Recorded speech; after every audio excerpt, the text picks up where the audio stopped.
मराठवाड्यात मुसळधार कोसळणाऱ्या आणि जराही उसंत न घेतलेल्या पावसानं हाती आलेलं पीक अक्षरशः भुईसपाट झालं.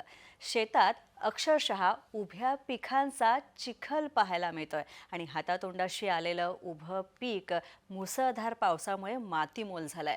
अवकाळी पावसानं शेतकऱ्यांचं प्रचंड नुकसान झालं. पाहूया याचाच आढावा घेणारा जय महाराष्ट्र न्यूजचा विशेष वृत्तांत.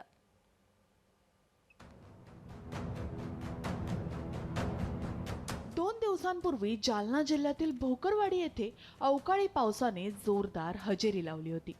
यात शेतकरी गहिनाथ चव्हाण यांचे मोठ्या प्रमाणावर नुकसान झाले.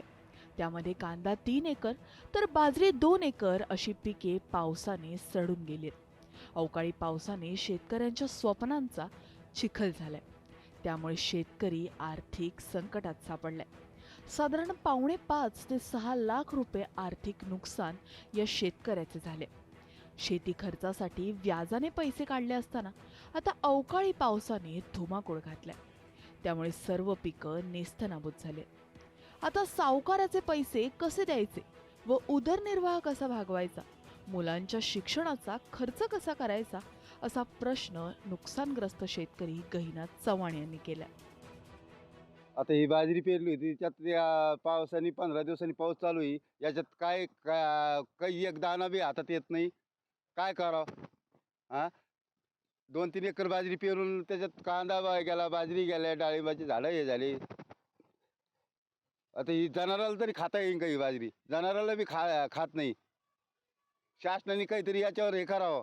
कृषी अधिकारी यांनी सगळं तलाठी तर आलाच नाही. आणखीन फोन पण नाही घेतला त्यांनी. काय करणार आहे मग आता? अवकाळी पावसामुळे आमच्या शेतात लावलेला कांदा पीक खराब झाला. आता आमची शाळा तोंडावर आली. शाळा तोंडावरती आल्यामुळे वह्या, कपडे घ्यावे लागतात. मात्र आमच्या शेतामध्ये असणारे पीक संपूर्ण खराब झाले असल्याने आता वडिलांकडे कोणत्या तोंडाने पैसे मागायचे, असा प्रश्न चिमुकल्याने उपस्थित केलाय. आमच्या शाळा सुरू होणार आहे. आता आम्हाला शाळेत घालायला कपडे नाही. आमच्या घरी पैसे नाही. माझ्या पप्पांनी उन्हाळ्यात कांदा लावला होता. तो पावसाने सारा भिजून सडून गेला आहे. तर आम्हाला आम्ही पप्पाला कसे पैसे मागावं? आमचे पप्पा वावरात येऊन बसते, त्यांना काही सुचत नाही काय काम करायचं काय नाही. तर आम्हाला शाळेत घालायला कपडे नाही, दप्तर नाही, पुस्तक नाही.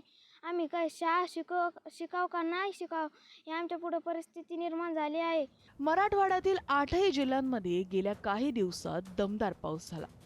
संभाजीनगर, जालना, नांदेड, लातूर आणि हिंगोली या 5 जिल्ह्यातील तब्बल 34 महसूल मंडळांतर्गत असलेल्या सुमारे 680 गावांना अतिवृष्टीचा तडाखा बसलाय. या गावांमध्ये 65 मिमीपेक्षा अधिक पावसाची नोंद झाली आहे. यातील 17 महसूल मंडळे जालना जिल्ह्यातील आहेत. या अवकाळीने माझं शेतीमालाचं पूर्णपणे नुकसान झाले. त्यामुळे आम्ही कर्जबाजारी झालो. माझ्या नवऱ्याने जर फाशी घेतली तर मी कुणाकडे पाहायचे? एवढं नुकसान होऊन देखील सरकार अथवा शासकीय कर्मचारी साधा पंचनामा देखील करत नाहीत. मग आम्ही कुणाकडे जायचं? तात्काळ पंचनामे करून माझ्या व माझ्यासारख्या नुकसानग्रस्त कुटुंबांना आर्थिक मदत ही सरकारनं करावी, अशी विनंती कविता चव्हाण यांनी केली.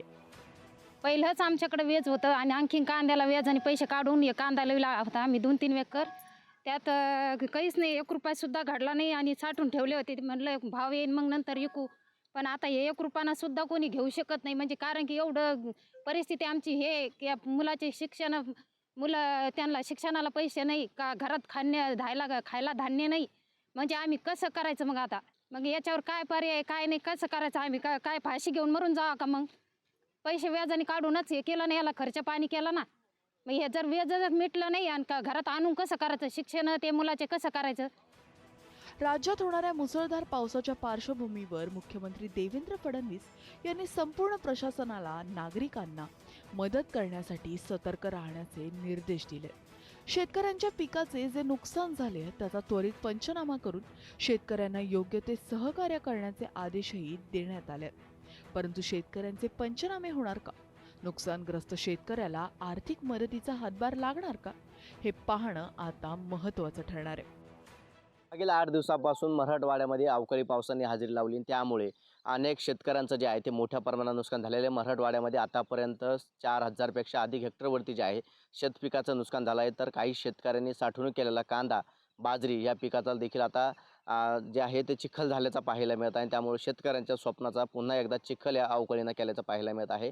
उसनवारी घेतलेले पैसे फेडायचे कसे असा प्रश्न देखील अनेक शेतकऱ्यांसमोर पडत आहे. त्यामुळं अनेक शेतकरी जो आहे तो नैराश्यात जात आहे. त्यामुळे आता सरकारने शेतकऱ्याला आर्थिक मदत करावी अशी मागणी देखील शेतकरी करताना पाहायला मिळतोय.